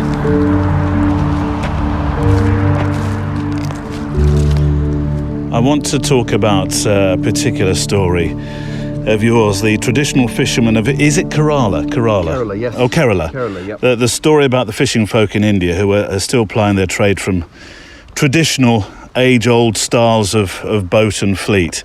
And it got me thinking about a journey that I've been making the last few years to West Africa, where they're fishing using very similar looking boats. Which a lot of man hours and man effort to get these things ship shape and out to sea, and unfortunately when they do get out to sea they're finding that a fleet has been before them and literally vacuumed the seafloor. Yes, yeah, it was. I mean, wasn't conscious of that at the time. I was very conscious of the fact that there were very few fish being brought in after a sort of a 10-hour fishing session, because they would throw these lines out and take the boats out, and they would be at it all night. Yeah. And then I would be there first thing in the morning to see them hauling the nets back in. And for the amount of effort that went in, and the amount of fish they got in return, it was really quite shocking. But visually, it's just one of the most stunning things I've ever seen. It's a very colourful scene, well, the one that I saw, but you've shot it in your trademark style, wonderful gritty black and white. My black and white, because so we were on holiday at the time in India, and I just finished it was 2003, so I'd done the war, and then I'd done the Rugby World Cup, and I had a lot of holiday time, so we spent 6 or 7 weeks in India. And we took the kids, they were all tiny, and we went out with my wife's parents. You know, it was an absolutely incredible holiday. But that usual thing with me is I can never be too far away from taking pictures. No. And of course, you know, as a photographer, when you walk onto that beach and you see what these people are doing and you see how visually stunning it is, you know, I just couldn't help start taking pictures. Of course, I very rapidly ran out. I think I had 2 rolls of HP5 out with me at the time, and of course they just disappeared in a matter of hours. And I was going to go into the one of the tiny shops that sits on the beach front and see if they had any Kodak. I knew they sold colour film, and I thought it's fine, I'll just take the colour film, I'll shoot colour, and then I'll whatever. And then I just saw they had rolls of this black and white Nova film in there, and I never heard of it, and never heard of it since. And it was less than £1 a roll for 36 shots, and I just said, I'll take everything that you have in there. And I have no idea, we just bundled all of these rolls of film into my bag. I think I probably took about 20 rolls of film, and he didn't mind. No one else was going to buy black and white film there, and it was probably been sitting in this shop for years. And so, and all that mattered to me was that I actually had film in the camera now, so I wasn't thinking about how old it was or whatever. So I just ended up every morning and every evening just wandering out and shooting this story. And I mean, I was very conscious of the fact that, you know, I seem to have found maybe 24 ways of shooting men pulling in nets. So if you're looking at it from the traditional way of telling a story, I wasn't really telling a story. I was sort of trying to shoot fishermen pulling in nets in as many beautiful ways as possible, and it wasn't hard. Yeah. And I've always loved those pictures. I mean, they're almost 20 years old now. But it's something actually my dad remarked on. He said, "Keir, you seem to be very keen on those Caroline fisherman stories." I said, "Yeah," I said, "there's something about them that, you know, I don't know what it is. I just, you know, I never want to sort of put them away." Are you ever off duty? I mean, it seems to me that we talk about these stories that you make and the stories that you find. These are sort of epiphany moments almost of story making, suggests that you're always, and you said you were going to secrete cameras around your parents' home, for example, suggests that you're always on duty. Yeah, probably. I mean, it's very subliminal, and I probably don't even realise it, but there are very few times where I will be in any situation. I mean, don't get me wrong, I'm not going to go to a friend's barbecue and start pulling out my camera or anything like that. You know, it's... I bet you take your camera though. No, well, I always have a camera in the boot, but I would never walk into the house or anything like that, because sometimes you just go, oh, do you know what? I can't be bothered. Yeah. I'm not really interested. into sort of taking pictures. But if I'm anywhere where I think there's remote possibility of an image, then at least I always know I've got my camera. And I think it has to hark back to my days as a Reuters photographer, where you always had your kit on you. You always had your kit because you had to be able to react. And it was ingrained into you to always have your kit with you, so that, I know what it's like to miss a huge picture. And I can tell you that during the World Cup in 2004, there were 9 of us shooting the Zinedine Zidane final. Yeah. And originally, at the start, I was down to just shoot Zidane, so that was going to be my brief. Anyway, that decision was reversed just before the start of the match, and I was sitting in the tribune, so the 3 of us in the tribune and 6 shooters on the pitch. And I was then they said, okay, just concentrate on the action, which was going brilliantly up until that moment. Yeah. And I had 2 remote cameras, one on this goal, one on that goal. I had foot pedals because I'm a drummer. I can operate the foot pedals, no problem. I had the 3rd camera with a 400 on it, and just as the action moved up the pitch, out of the corner of my eye, I saw Zidane, and the second I saw it, he'd headbutted the Italian player. And as I moved my camera back, I have the image of the Italian player going back. But I didn't have Didn't get the moment of contact. And I always thought, okay, so if I'd stayed on Zidane, maybe as we decided at the beginning of the match, maybe I would have had it. There's no saying my battery wouldn't run out. I would have muzzed it or anything. But I thought I would have given myself a bigger chance of having Zidane. But that moment of seeing it and not having it, it took a long... it still sends shivers down my spine now. And there was only one photographer in the whole ground, a Dutch photographer, who actually got the moment, because it was so quick and so against the run of play that you had to be in the right spot. And I was in the right spot, but obviously I was then following the action. I bet you don't send him Christmas cards. No, but you never forget that. No. And I think going back to it, it's that ingrained thing. What's the worst thing that could happen? Oh, I see a really amazing moment and I've got no way of recording it. And there's me talking about the way everybody today records everything, like concerts and everything on their phone, but they're not living the moment. They're not experiencing it. They're recording it through their phones, which in my mind doesn't create a memory for them. But at the same time, I'm sitting here saying I always want a camera with me in case something happens. So what's your relationship? This is a very good time to mention this, actually, and I said we'd come to this with social media. I know you have social media. You have an Instagram account, which is all black and white, I note. Yep. What do you feel about your relationship with it and the fact that you have to use it these days? Because you seem to me to be quite an analogue man. Yes, I mean, I do understand, having 3 children the way as old as I understand social media. I mean, my daughter's just done a degree in digital marketing. Yeah. It's their future. I totally get that. Oh, what's this say? We're walking up a path, by the way, and it says, danger, do not touch suspicious objects. So we can walk through it, just don't pick anything up. Don't pick up spades or anything like that. Social media. So she's just done a degree in digital marketing, and I understand it's their future. Yeah. And I've always sort of impressed on them, listen, the internet and social media, it's like wild horses. Incredibly powerful, but you need to understand how to harness it. For your benefit, so that it doesn't overtake you and doesn't over empower you with the idea that you're bigger than you are because you have this hugely powerful tool. I think there needs to be treated with caution, and I can give them all those great sort of fatherly words of advice, but when it comes to doing it myself, I'm awful. And so I think that my Instagram account is just a diary.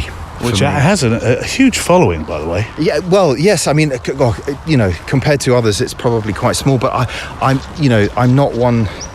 I have family out there who are really interested in seeing what's happening to my folks and my kids when they're away. They get to see what their grandparents are up to. Yeah. And are we heading into a rabbit hole now? Yeah, I know if we go this way. I thought I'd take you into the jungle. I thought you might appreciate the. No. Does it move this way? It does. Yeah. You've got long sleeves on, so the thorns that I'm brushing past and through. I want you to know I'm wincing, but I'm taking one for the team. Absolutely. God, they're sharp, aren't they? So yes, it acts as a diary for me. purely as a way of letting family see this is what your grandparents are up to, this is what they're doing today, this is what they were thinking.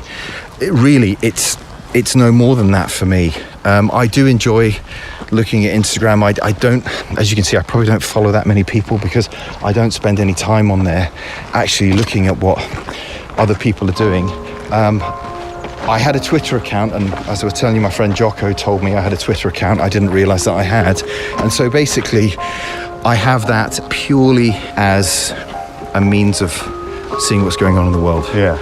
So there's a very Catholic sort of taste in who I follow, and I'm just always looking for everybody's angle on whatever's happening, just to sort of give it some balance. Yeah. You know, I certainly don't pontificate or opinionate on Twitter. I mean, I have opinions on things, but you know, who wants to hear my opinions on stuff? And maybe it's a confidence thing, but I do like to stay under the radar. Yeah. And that sort of suits me. And I don't have any wish to suddenly, be this very famous photographer that does this and does that. Where I am at the moment is very happy because I think it helps me as a person and, how I tell stories. And also it can surprise people as well. When you talk to them, they go, oh, you've done this, you've done that, you've done this. Oh, really? How come I never heard of you? Well, that's the whole idea. If you know the pictures, but you've no idea who the photographer is. And that goes back to the French Geo magazine I saw when I was 19, and how none of the photographers were bylined in there, and I thought that was really cool. And of course that's absolute heresy today to not byline photographers, and I totally get that. I would say on average likes, they range from maybe 500 or 600 likes to 150, and I have no idea why. And you don't know, is it the content? Is it the story? Is it the time of day I post? And I should be bothered to find out why, but I just don't have that impulse to want to do that, And Kieran returns for the final part of our conversation in a short while. The 365 feature is really close to an end now, our Community 365 feature, which is on the website, photographydaily.show. And thank you so much for all those, that have taken part in the Community 365, which was always a way really to take part in one of those features without feeling that you had to do it every single day. Oh, I can't get a picture every single day, Neil. So that's why I said, why don't we do a community one then? Then we can all take part and pop pictures in when it suits. So if you do want to send one in, I'd love to hear from you. We have not long to go. Almost down to single figures. So not long. If I have a lot left over at the end, what I'll do is I'll just do a big last day loads of pictures one. But I will be stopping at 365. We did consider, when I say we, was that you and I did consider carrying it on for a little while longer, but I thought, no, we'll find another feature. We'll do something different together. And I think if we do something like an annual thing, we'll start that at the year's start rather than this odd, let's do it during the middle of September thing. You know me, if I have an idea, I like to get on with it. But know this, the pictures that you have sent in and all the features that we have on the website, like photo essays, of which I do have a few to upload. Neil, note to yourself, upload 3 times. I'll remember to do it. Hopefully that's not like Beetlejuice. Does it work like that? For those that remember that film. Yes, so we're going to have an archive. So those pictures that you've sent in for the 365 will be there for the years to come. Next week's show is back to the more, I suppose, regular letters kind of show. So please be sure to keep sending in your thoughts and your stories and your pictures. And as I said before, you're not going to tell us show news, are you, Neil? Yes, very important show news. Oh, you tease, Neil, you tease. It's all good stuff, I promise. Right, letter. Here is one from, here's a very important letter. I'm so pleased that you wrote in. From Brandon Beck, first-time writer. So good to hear from you, Brandon. And I'll put your pictures on the show page today. Hello, Neil. I've been a long-time listener to your Photography Daily series. Well, if you count 5 months as a long time, I think I'd do 5 months. I think that sounds like a sentence. I've really been enjoying learning about and having somebody there to keep my creative juices flowing while taking pictures. And it's good that we're keeping you company. Well, you're keeping us company too on these walks, Brandon. I started photography in February of this year as a complete newbie and as a hobby during the lowest point in my life. But in doing so, I've found purpose and a reason to keep going from this. I want to share some pictures that I took while on a photo walk in the River Hamble Country Park in late July. See, you're very close to me actually, Brandon. The Hamble is Southampton way, so just a Sunseeker speedboat trip away. Not sure I'm allowed to use those. It does on the Kennet and Avon Canal. I'm not even sure the Kennet and Avon Canal would join up with you. No, it doesn't, does it? But I tell you what, on holiday. Sorry, Brandon, just digressing for a second. In a seaside town that we visited, we drove to called. It's gone from my mind. Come on, Neil. Oh, Go Check. That's right. What a wonderful place. But this was, I mean, as I drove my very strange car in, story to come, one day on more. I became aware that this was a place you needed a reasonable amount of money to live in, and you didn't necessarily live in this place in a house. There were some proper gin palaces moored up there, really. And if you were one of the gin palaces, and many of them did, to be honest, that had a little speedboat attached to the back of it, then you unhitched your speed. Is it unhitch? Unmoored. Your little speedboat, and you would take that down the jetty, turn left, go inland along a very special riverway built for you that would take you to the back of one of your very plush houses down there. Oh, it was incredible. Very luxury plus, as great-grandmother used to call it. Anyway, Brandon says, sorry, Brandon, these may not be the best pictures, but I'm proud of how far I've come in my development, and I hope to continue growing. I hope you and Sir Barkalot are well. Kind regards from Brandon Beck. Well, first up, Barkalot, not too good today, actually, sadly. Otherwise, he would have been on this walk. He's eaten something, I think. I mean, he's still playing chase, having said that. He did bark a lot at the postie this morning, and I took him out for a very, very early morning walk, and I thought, he'll be good for another walk later on. But no, he seems to be a little bit crook today. He wasn't really up for a second walk. I could tell he gave me this kind of, I think I'll give this a miss if you don't mind. Enjoy it. Report back when you get in. Look. So, so he's not here for this one. I'm sure he'll be fine tomorrow. He's probably just eaten something he shouldn't. We played... I bet I'll get an email now saying, "What? You feed him apples?" I don't feed him apples, but our apple tree drops a lot of apples, and we're not quick to pick them up, I'm afraid. And he likes to play apple as opposed to ball. So he brings it in to the office, barks at me, and I had to walk out the office, throw it down the garden. He pegs after it, brings it back in pieces usually, and then goes to find another, barks at me. I come out the office. No wonder I get nothing done sometimes during the day. Stuff starts to get done come the evening.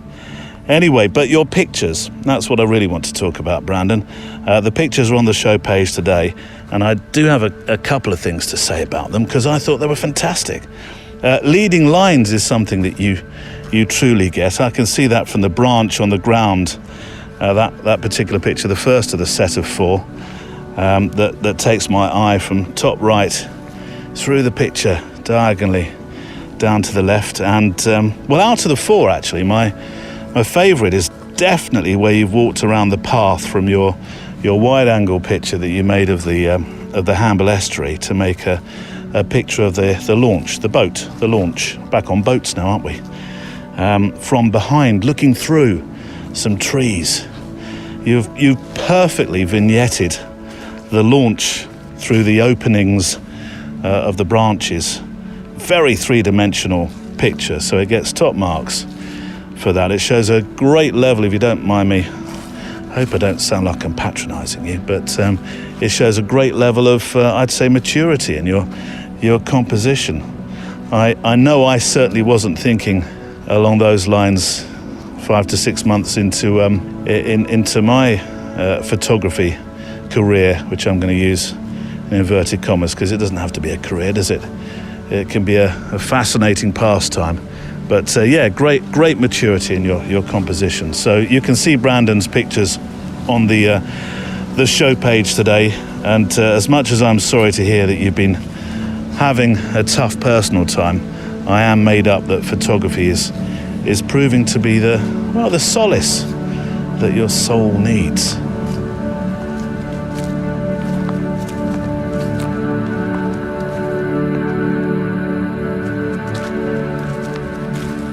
The Photowalk show of a Friday, back after a few weeks away, being on holiday, and it's nice to be back. It's good to be sharing a walk with you, and I look forward to seeing the pictures that you have in the months and months and months to come from the walks that you're making. I tell you what, did you hear that? That was a big buzz. I'm being buzzed, quite literally buzzed, by what I think are horseflies. Go away, honestly. Ugh.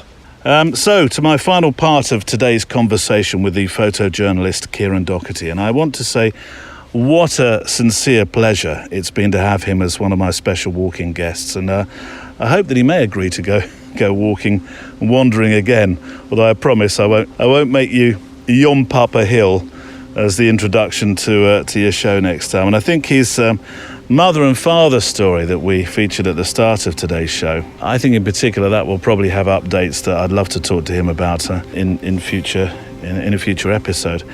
But I want to close with talking about the love affair that we all have, I believe, with the still image, with photography, and why it's such a precious, wonderful conduit to so many for their mental well-being, mental health.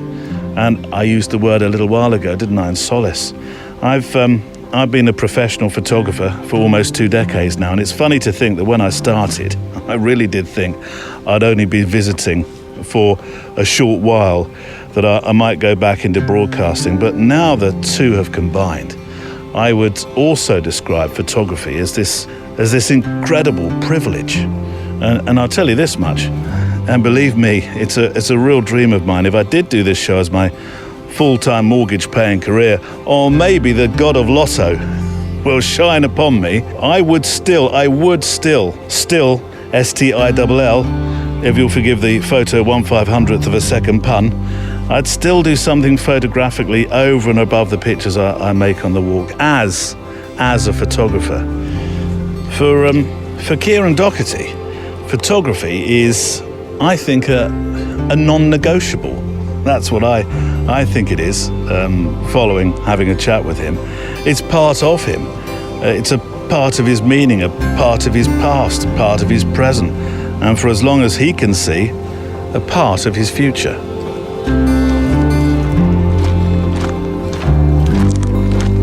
I can hear the traffic now, the last few moments of recording this. We're getting closer to the car park. I have got a couple of questions left though, if you'll indulge me. Are you as motivated with a still image today as ever you were? Because of course there is this choice to work in a multimedia way, isn't there? To embrace film or to use sound, drones and various other ways of telling stories. Yep, absolutely. I am. I mean, I totally respect and I understand the use of audio, the use of moving image, and you know how these storytellers are able to manipulate all these types of ways of telling a story and using it to their advantages, and it's stunning. And would I use it in certain situations? Yeah, absolutely, I would. If I could, if I thought I was confident enough to be able to, and I have made films in the past for clients, and I have really enjoyed the process. I love the idea of cinematography. I love the idea of creating stuff using the moving image. Yeah. But ultimately, for me, the still is just it just can't be beaten. What is it about the still image that endures, that can't be readily replaced by these other methods of making stories? I mean, I think that, to simplify it as much as possible, is that every time I look at a still image, the same still image, I get something different out of it. And so, I mean, we have a painting at my parents' house that sits in the living room, and that painting's been on the wall since I was, 2 or 3 years old. And I've stared at that. It's a beautiful painting, and it's basically just four men sitting at a table inside a house. It's a stunning painting, but when I look at that, it takes me back to when I was a 3-year-old or a 4-year-old, and I can remember gazing into that, trying to work out, so what's going on there? And I was constantly just asking all these questions about it. And I was sitting in the living room yesterday with my dad. I was looking at the picture again, and I was just asking all this, similar questions. And because I'm a bit older, I go, well, actually, I think this is probably happening in there now, because I'm not a child anymore looking at it. I'm a sort of educated adult, and I can make an educated guess as to what's going on in this image. And for me, that's what photographs do. I think they allow you to look at them time and time again and just get something different out of them. And that's maybe why I'm so fond of my Kerala pictures, is because it's maybe not necessarily something in the image that I get out of, but it's what I was doing at the time when I was shooting it. So there's a lot of that that's very subjective when I'm looking at my own images. And when I'm, for example, looking at Don McCullen's images as well from the 1972, again, I'm seeing something different, especially after the way he told me what was going on around the pictures as he was shooting, But it's almost as if I don't have the words or the vocabulary really to do that question justice. And I wish I had, and I'll hear something that somebody else will say and go, do you know what, I wish I'd said that about the photograph. But it's just, it's that in sort of, it's very intangible for me to be able to sort of tell you exactly what it is about. I suppose it's a love of something, and I think I'm really grateful that I ended up discovering photography. My dad was a really talented photographer. Was he? Oh, yeah. Oh. And he always credits himself with why I became a photographer. He says, you got it from me, son. But my dad should have been an artist. He should have been a graphic designer, an artist, a really talented artistic man. Great with the camera as well. And I'm so glad that I discovered it, because I'm not sure what I would be doing if I hadn't.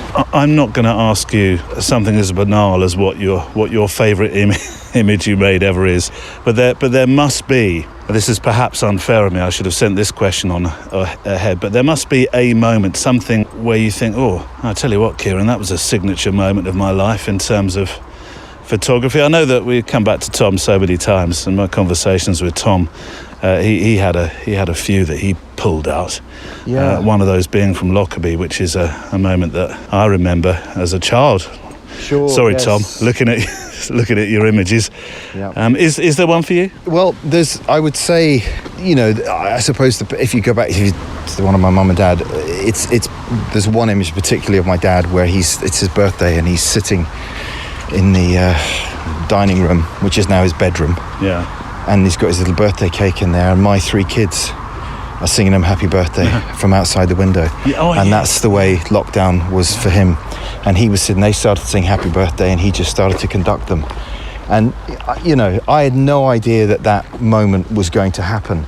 All I knew was that the only way Dad could see the kids was to sit in the dining room and look through the window, and they would wave and da-da-da. But the idea that he would then start conducting with his cake next to him, and it was just, and that's the one image I'll probably take from it, from the whole story. And there's a lot of images in that I'm obviously, the problem is when it's your parents, you're like quite partial to a lot of them, and there's something about each image that tells you something about your parent that you just really sort of latch onto. Working for Reuters, there were moments you were just capturing moments. I suppose the biggest moment was Wilkinson's drop kick.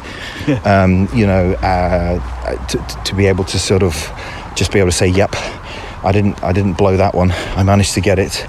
And then there was one moment in South Sudan. I think we were just walking along the Nile one morning, and we were just about to fly out, and I just wandered along and saw the cattle grazing on the side of the Nile, and what they do is they light the dung with the smoke, and the smoke keeps away the flies.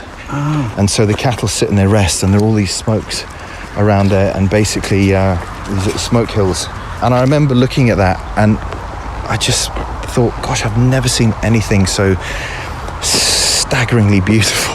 And it was a sort of a classic scene by the side of the Nile, using my old M9 as well, and it sort of managed to capture it beautifully. But yeah, really difficult question. The only way I can answer that is I just think there's probably half a dozen images, but I probably more concern myself with remembering what other images have sort of prompted me. I remember Ken Jareski's image from the Gulf War of the burnt out Iraqi in the tank. Yeah. Now that was Ken, was it? That was Ken Jareski, yeah. And that, going full circle, it was Ken that took the story of my mum and dad and published it in his The Curious Society magazine that came out last year. Yeah.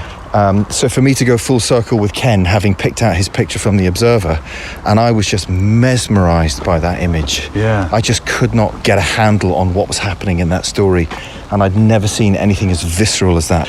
And there were just sort of photographed Don McCullen's picture in the bog side of the woman standing in the doorway as the soldiers run by. Salgado just captivated me, just from, I could never work out how he had so many light sources in his images. And I saw a documentary once of people come in and they were doing all the toning and the bleaching and the fixing, and his images just mesmerised me in a more ethereal way, whereas McCullen's work just really hit you in the gut, you know.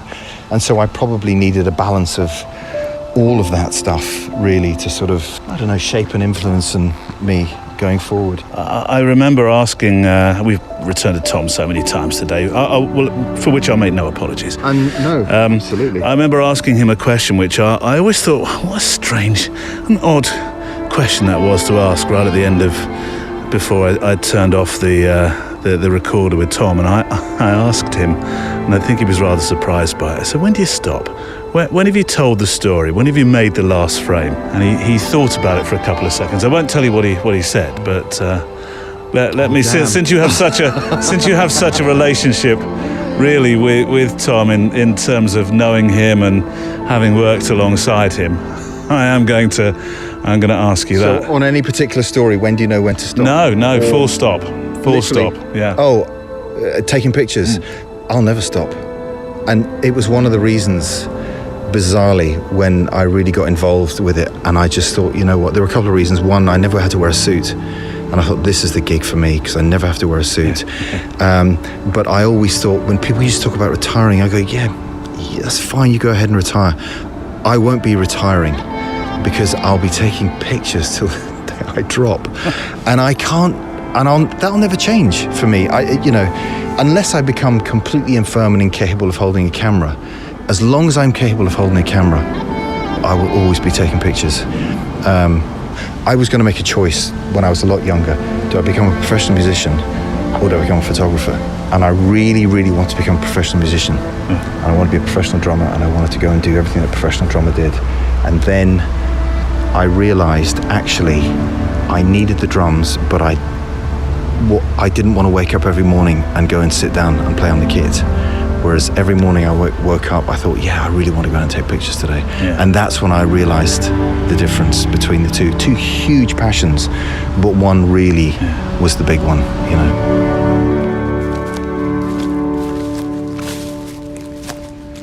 And my thanks to the gentle powerhouse of photography, Kieran Doherty.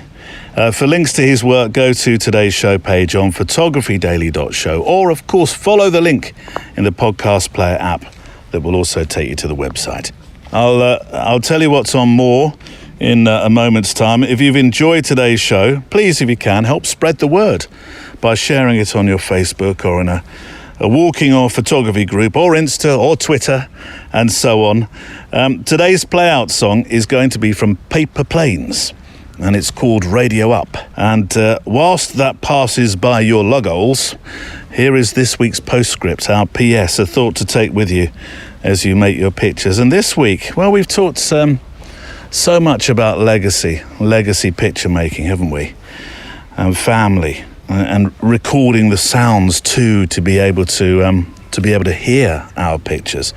So I chose today's PS from Adam Silvera, who says, "No one goes on, but what we leave behind keeps us alive for someone else." Radio up and the blinds pulled down. You love it when nobody's around. I wanna call out round town, but you bite my lip, don't make a sound. I'll be damned if I'm leaving without you.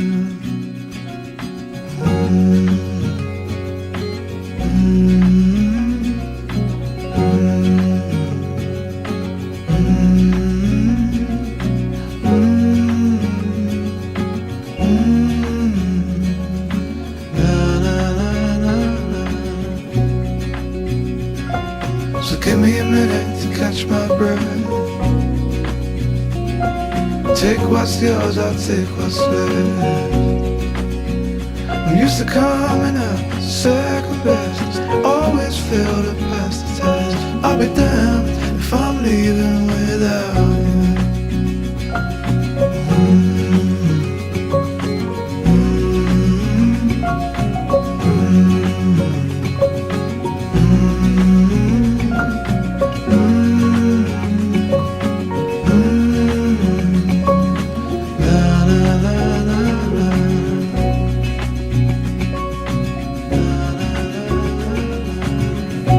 Wonderful Paper Planes playing us out there. And that's it for this week. My thanks to Kieran Doherty, mpb.com, and those who are patrons, which you can join through the link on the website photographydaily.show. And for those wonderful supporters who are, tomorrow is The More Show. It's your own weekend oasis of a little extra for your kind support. And we're going to be talking about royal family at the wedding that I photographed. Really, Neil? You're rubbing shoulders. Well, wait. There's a strange twist to that story. The attack of the llamas. What? And there is, and this is very important, big show news. Next week, a friend of the show, Marissa Roth, returns to talk about a very powerful book she's planning to make through Kickstarter. I want to know more about the book and her work for it. But I'm also keen, because I don't think we've ever really asked, to find out about the Kickstarter process. Music today is from the wonderful artlist.io. Links and further research to what you've heard will be on the show page today, and you'll find a handy link in your podcast player app to that. My sincere thanks as ever to Neil Ford for tech support, Emily Renier for your eyes in our Facebook group, and Andrea Gilpin always for making sure Instagram is engaging. I look forward to photographing with you, hearing from you and talking with you next time. Oh, Car, it's great to be back. Well, I didn't like that much. What, today's show, Car? No, not the show. Kieran was great, loved him. Pleasure to drive him home after the walk. No, being left in the Gatwick long-stay car park for 2 weeks. Didn't you enjoy your break then? No. So you want to think about that? No. Well, didn't you make any friends? No. So who were you parked next to? Well, for the first week, I had a Fiat Sporty 500 on one side and a Dasher on the other. I tell you, some cars are very hoity. Oh, Car. Well, we're back now. Though you're not going to like me. Why? Well, as this show goes out, you're going to be parked at Heathrow for the weekend. Right, that's it. You can walk home. I'm telling Greta about your carbon footprint. Oh, you Greta threatener, you. Go on. Cheer up. Drive us both home. Photography Daily is a Loading Zone production.